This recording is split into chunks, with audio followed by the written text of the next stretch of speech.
My name is Penelope. I am 30 years old. I work in a small company. I plan events for people. I like my job very much. I like to make lists. I like to make plans. I like when everything is clean and ready. My life is very good. I have a nice job. I have a small apartment. I live alone, but not for long. In 7 days, I will marry my fiancé. His name is Julian. Everything is ready for our wedding. Everything is planned. I am very happy. My wedding dress is white and beautiful. It hangs in my closet. I look at it every day. I smile when I see it. The guest list is done. 100 people will come to our wedding. My mother calls me every day. She is very excited. My friends call me too. They are happy for me. Julian is wonderful. He is 32 years old. He works in an office. He makes good money. Everyone loves Julian. My parents love him. My friends love him. He is handsome. He is kind. He is perfect for me. We are a perfect couple. Everyone says this. We smile in photos together. We hold hands when we walk. We look very happy. We are happy. Today is Monday. The wedding is next Monday. 7 days from now. I am at home in my living room. Wedding gifts sit on the table. People sent them to us. I need to write down all the names. I need to organize everything. I make a new list. I write the names carefully. I write what each gift is. I am busy. I am happy. My phone makes a sound. A new text message comes. I look at my phone. The message is from Julian. I smile. I open the message. The message is very short. It says only this: I am sorry. I cannot do this. I read the message again. I do not understand. What does Julian mean? I read it a third time. My hands begin to shake. My heart beats very fast. I feel scared. I call Julian right away. The phone rings and rings. Nobody answers. Then his phone turns off. I call again, still off. I send him a text message. I write, "What do you mean?" I send another message. I write, "Please call me." I send another message. I write, "Where are you?" No reply comes. Nothing, only silence. Too quiet. I look around my apartment. Everything feels empty now. Julian is gone. He left me. He said he cannot do this. The wedding is in 7 days. Only 7 days. I look at the wedding gifts on my table. They look wrong now. They look sad. I look at my bedroom door. The wedding dress hangs in the closet in there. Now, the dress feels like a ghost. A very sad ghost. I do not cry yet. I just sit. I just wait. Maybe Julian will call soon. Maybe he will come back. Maybe this is all a mistake. A big mistake, but my phone stays silent. My apartment stays silent. Everything is silent. Hours pass slowly. It becomes night. Julian does not call. He does not come back. I call his mother. She does not know where Julian is. She sounds very worried. I call his best friend. He does not know either. Nobody knows where Julian is. Julian is really gone. He left me before our wedding. I must tell people. I must cancel the wedding. This thought makes me feel sick. I must call everyone, my parents, my friends, the venue, the flowers, the food. I must cancel everything. I start the next morning. It is Tuesday now, 6 days before the wedding day. I call my mother first. She answers very quickly. "Hello, Penelope," she says. She sounds so happy. "Mom," I say. My voice is very small. "What do you mean?" "Julian left," I say. "He sent a text. He said he cannot do this. He is gone." My mother is quiet for a moment. Then she starts to cry. She asks me many questions. I do not have answers. I just say, "I do not know," again and again. I call my father next. I call my sister. I call my best friend Nora. Every call is terrible. Every call hurts very much. Everyone is shocked. Everyone is sad. Some people cry. Some people are very angry. Everyone asks me, "Why did he leave?" I do not know why. I really do not know. I call the wedding venue. I cancel everything. The woman on the phone is not kind. She says I lose all my money. The deposit is gone. I say, "Okay." What else can I say? I call the flower shop. I cancel the flowers. I call the restaurant. I cancel the food. I call the photographer. I cancel him too. Every call feels like a small death. Every call says the same thing. Your perfect life is over. People send me messages. They say kind things. They write, "You deserve better." They write, "He does not deserve you." They write, "You will find someone new." But I do not want someone new. I want answers. I want to know why Julian left me. Days pass slowly. Wednesday comes, then Thursday, then Friday. I sit at my desk. I stare at my computer screen. I see nothing. My boss is very kind to me. She says, "Take your time, Penelope. Do not worry." I return all the wedding gifts. I pack them in boxes. I mail them back to people. I write small notes. The notes say, "Thank you, but the wedding is canceled." Every package feels very heavy in my hands. I look around my apartment.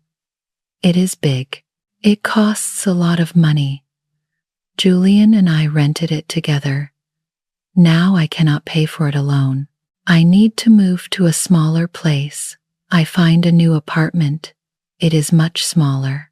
It is not as nice, but it is cheap.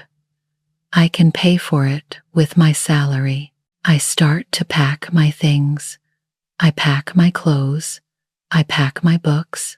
I pack my whole life into boxes. The wedding dress still hangs in my closet. I cannot look at it. It hurts too much. I put it in a box. I close the box. Maybe I will sell it later.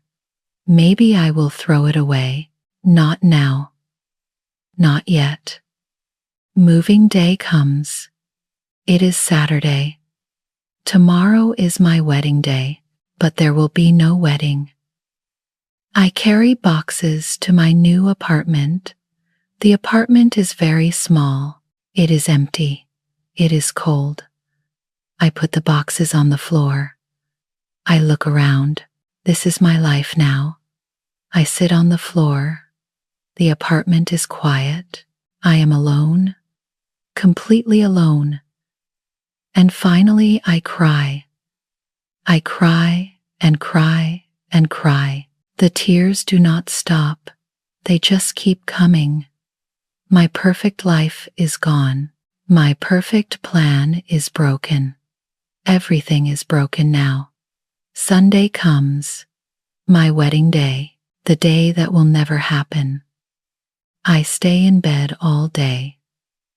I do not eat anything. I just lie there. My phone rings many times. I do not answer. People knock on my door. I do not open it. I cannot face anyone. Monday arrives, the day after my wedding day. I get up. I get dressed. I go to work. People look at me. They are kind, but their eyes are full of pity. I hate the pity. I hate how they look at me. Days become weeks. I go to work in the morning. I come home at night. I eat a little food. I sleep a little. I am alive, but I do not feel alive. I feel empty inside. I feel like a ghost in my own life. My friends try to help me. Nora comes to visit often. She brings food for me. She says, "You need to eat, Penelope." I eat because she tells me to, but I taste nothing. Food has no taste anymore. My mother calls me every single day. She always asks, "Are you okay?" I always say yes, but it is a lie. I am not okay at all. I do not know if I will ever be okay again.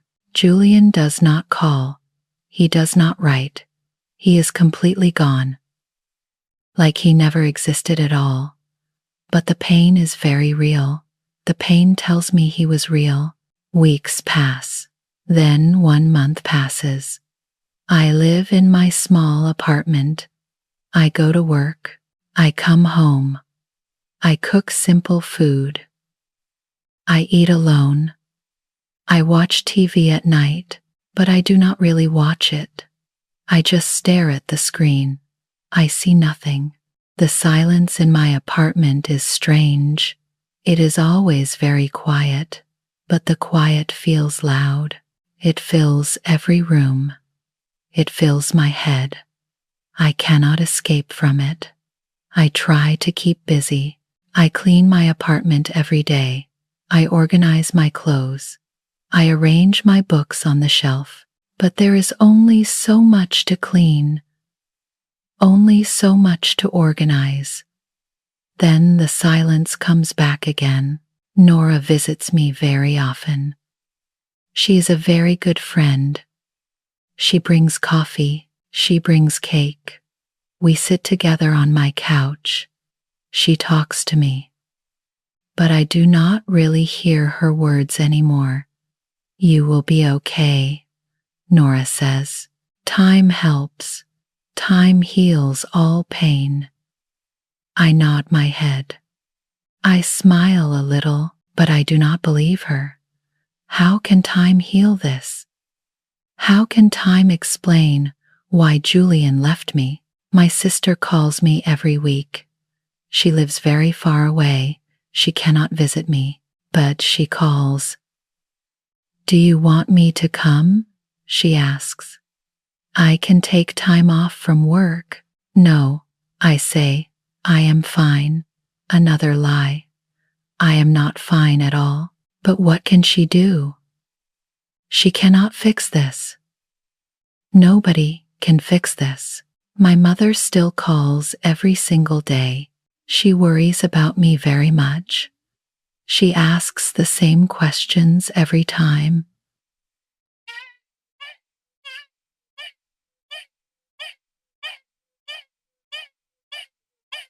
"Yes, Mom." "Did you sleep?" "Yes, Mom." "Are you okay?" "Yes, Mom." Lie, lie, lie. One day at work, my boss calls me to her office. Her name is Elena. She is kind but serious. "Penelope," she says, "sit down, please." I sit. I look at her. I wait. "You are not yourself," Elena says. "You make mistakes at work. You forget things. You are here, but you are not really here. I nod. She is right. I know she is right. Take some time off, Elena says. Take 2 weeks. Rest at home. Heal. Then come back ready to work again. But I need to work, I say. I need the money. It is paid leave, she says. Take it. You really need it. I want to argue. But I am too tired. I just say, okay, thank you. I go home. 2 weeks off work. 14 days. What will I do with all that time? I have no plans. I have nothing at all. The first day I stay in bed. I sleep very late. I wake up at noon. I make coffee. I sit on my small couch. I stare at the wall. Nothing else. The second day is the same. And the third day, and the fourth day. Every day is the same. Nora calls me. Come out, she says. Let us go for coffee. Let us go to the park. Let us do something together. I do not want to, I say. Penelope, please. You cannot stay inside forever. I can try, I say. She is quiet. Then she says, I will come to your place tomorrow. Be ready. She comes the next day. She knocks on my door. I open it. She looks at me. She shakes her head. You need clean clothes. Go now. I do what she says. I take a shower. I put on clean clothes. I feel a little better. A very little better. Nora takes me to a cafe. We sit outside. The sun is warm. People walk by us. They laugh. They talk. They look happy. I wonder how.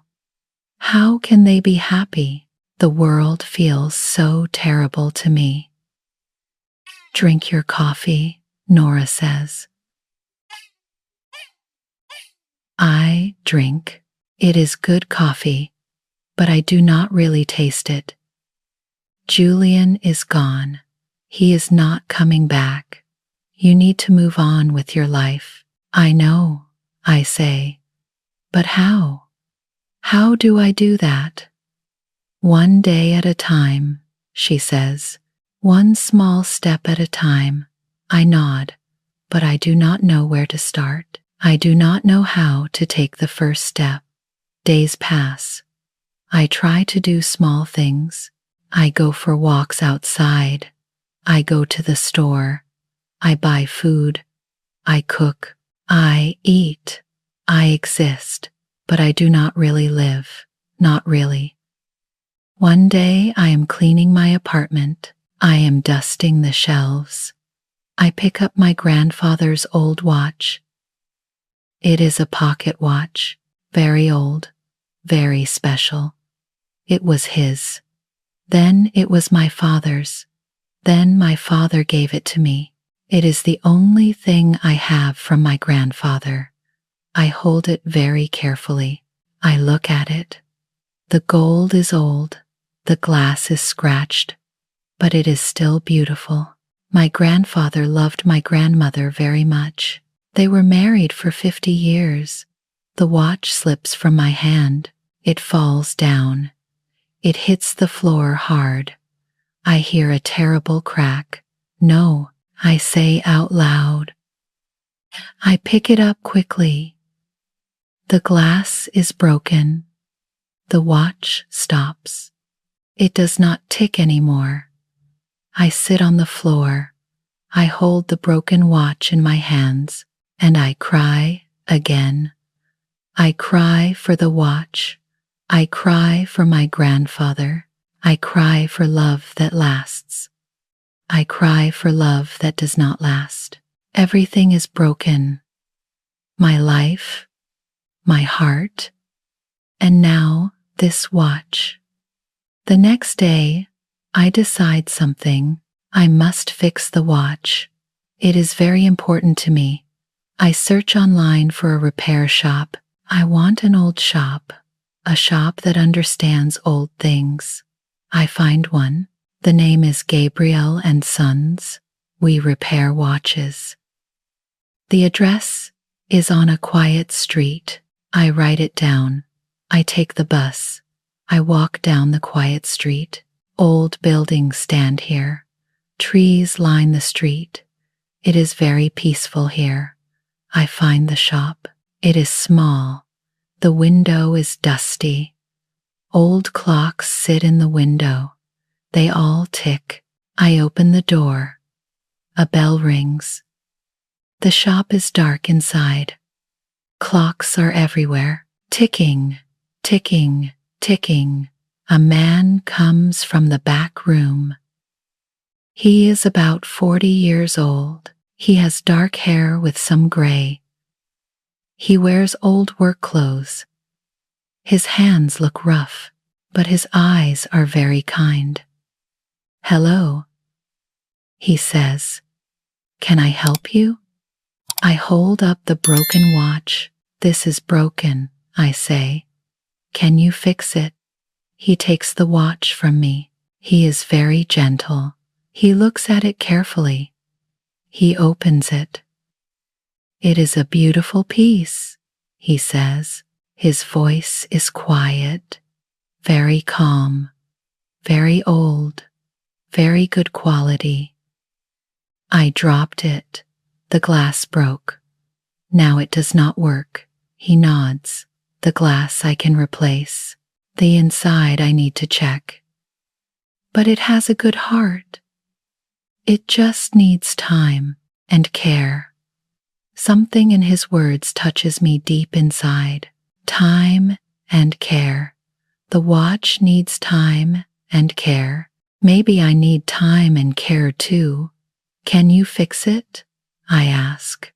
"I will try my best," he says. "Come back in 1 week." "Okay," I say. "Thank you very much. My name is Gabriel," he says. "I am Penelope," I say. He smiles at me. A small smile, but a real smile. "Nice to meet you, Penelope." I leave the shop. The street is still quiet, still peaceful. I feel something inside me, something small, something I have not felt in a very long time. Hope, just a tiny bit of hope. But it is there. 1 week passes, 7 days. I think about the watch every single day. I also think about Gabriel, his quiet voice, his kind eyes. The week feels very long, but it also feels different. I have something to wait for now, something to hope for. I go back to the shop on Saturday, the same quiet street, the same peaceful feeling. I open the door. The bell rings. Gabriel is there. He is working on a clock. He looks up. He sees me. He smiles. "Penelope," he says. "Good timing. Your watch is ready." My heart jumps. "It works?" I ask quickly. "Come and see," he says. I walk to the counter. He opens a small box. Inside is my grandfather's watch. The glass is new, clean, clear, and the watch is ticking. Soft, steady, alive again. I pick it up. I hold it close to my ear. Tick, tick, tick. The sound is so beautiful. "You fixed it," I say. My voice is very small. My eyes become wet with tears. "I did," he says. "It just needed cleaning." And the new glass. "Thank you," I say. "Thank you so much. You are very welcome, he says. I reach for my wallet. How much do I pay? I ask. He thinks for a moment. $50, he says. I look at him with surprise. That is not much, I say. He shakes his head. Seeing something old work again is part of my payment, he says. Your grandfather's watch lives again. That is worth something to me. I do not know what to say. People are not usually this kind. I give him the money. Thank you, Gabriel, I say. You are welcome, Penelope, he says. I turn to leave, but I stop. I look back. Do you fix other things too? I ask. Just clocks and watches, he says. Old ones mostly. Things people care about. I nod. That is nice, I say, that you save old things. Someone has to, he says. Old things have stories. I smile. A real smile. Yes, I say. They do. I leave the shop. I walk down the street slowly. I hold the watch in my hand. It ticks. It is alive. And for the first time in many weeks, I feel alive too. At home, I put the watch on my shelf. I wind it every day. I listen to it tick. The sound is very comforting. Some things can be fixed. Days pass. I think about Gabriel very often. I want to go back, but the watch is already fixed. Then I remember something. I should bring him a gift to say thank you. I bake cookies, chocolate chip cookies, very simple. The next Saturday, I go back to the shop. I carry a small box of cookies. I open the door. The bell rings. Gabriel looks up. He seems surprised. Is the watch okay? Yes, I say quickly. The watch is perfect. I came to say thank you. I hold out the box. I made these, I say. He takes the box. He opens it. He smiles. Cookies, he says. Thank you. He offers me the box. Have one with me? He asks. Okay, I say. We each take a cookie. We eat them together. Good cookies, he says. We talk for a while. The weather, the neighborhood, his shop. He tells me he learned watch repair from his father. That is beautiful, I say. It is, he says. But I am the last one. I have no children. When I am gone, the shop is gone too. That is very sad, I say. He shrugs. Everything ends sometime, he says. But while I am here, I fix what I can. I like his attitude very much. He accepts life. He is at peace. When I leave, he says, "Come back any time. You are always welcome here." Thank you, I say. I will. And I do go back. I go back the next week. And the week after that, I bring coffee sometimes, or pastries. We talk about many things. He does not ask about my past. He just accepts me as I am.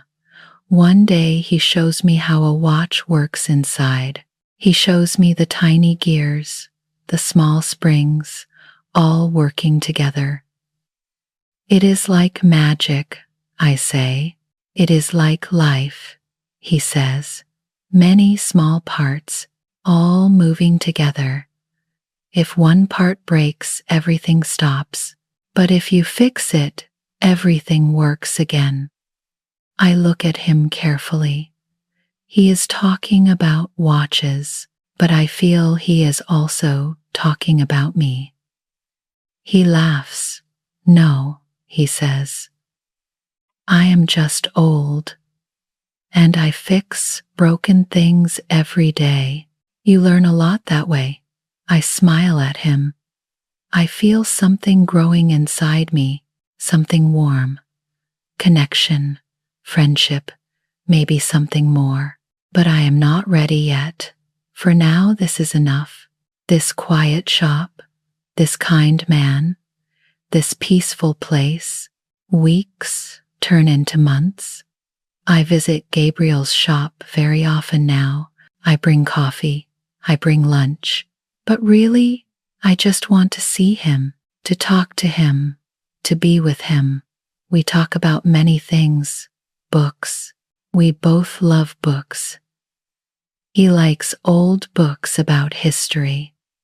I like novels about people. He is so different from Julian. Julian always talked about work, about money, about the future, always planning, always wanting more.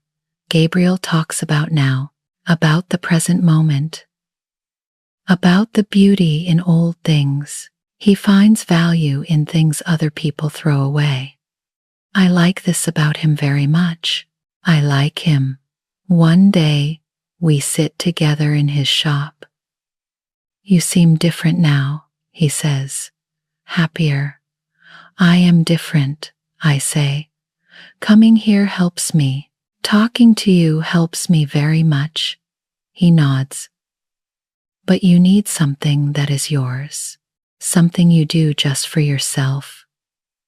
Something that makes you happy, he says. Something alive and growing. I think hard. I do not know what that is, I say. Then try things, he says. Try until you find it. I go home. I think about his words, what makes me happy.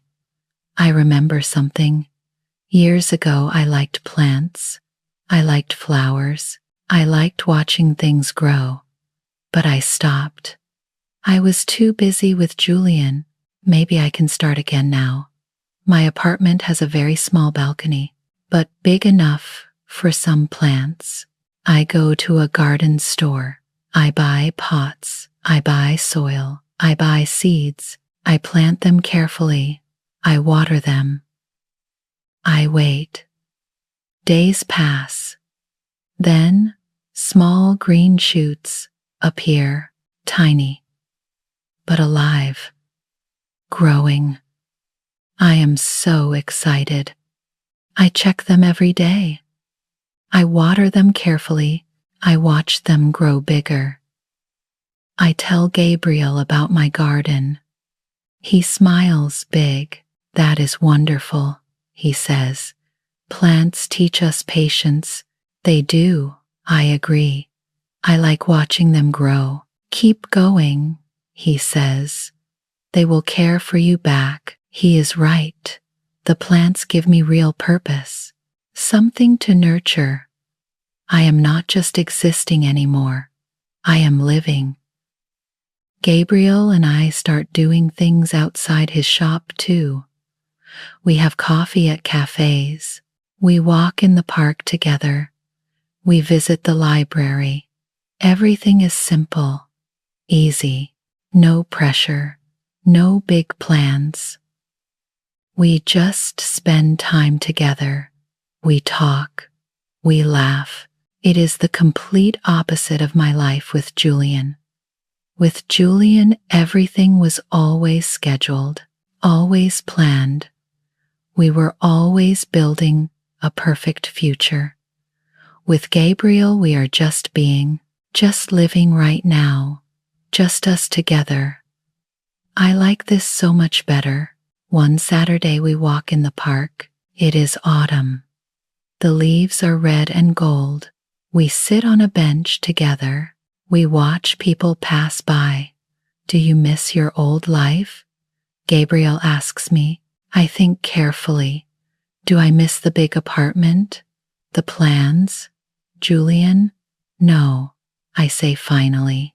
I do not miss it. That life looked pretty, But it was not real. It was not truly mine. What do you mean? He asks. I was living Julian's dream, I say, not my own dream. Everything was what he wanted. I just followed him. And now? He asks gently. Now I am living my own life, I say. It is smaller, much simpler, but it is mine, all mine. He nods slowly. That is good, he says. That is very important. We sit in silence together, comfortable, peaceful silence. I am not afraid of silence anymore. Now it feels peaceful, full of meaning. Months pass by. My plants grow bigger and stronger. My tomatoes become ripe and red. I pick them. I eat them fresh. I go back to work. I am much better now. Focused. Really present. Elena notices the change. You are back, she says with a smile. The real you is back. I am, I say. Thank you for giving me time off. One evening, I am at Gabriel's shop. It is late. He is closing. We worked together side by side. It felt so natural, so right. He makes tea for us. We sit together. The shop is quiet. The clocks tick all around us. I have something for you, Gabriel says. He hands me a small box. I open it slowly. Inside is a tiny clock, very old, very beautiful.